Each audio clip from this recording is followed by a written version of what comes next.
If you thought about all the strategies we used before and you used the pattern, you know that at the sixth hour, the power would be 2 to the sixth power. So shouts out and congratulations to you if that's the number that you guessed.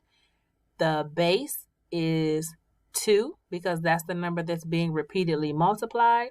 The exponent is 6 because at the sixth hour, we had 1, 2, 3, 4, 5, 6.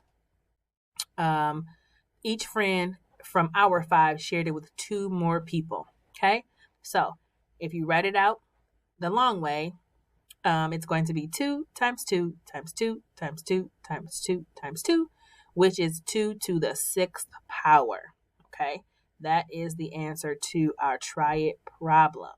So now we're going to take a look at what happens if we draw a picture, because sometimes using a picture to solve a problem is a little bit just not easier, but it just helps us see it a little bit better. So now we're going to move into a picture it where we can actually take the information from Kendra's problem today and draw a picture to find out what that answer is.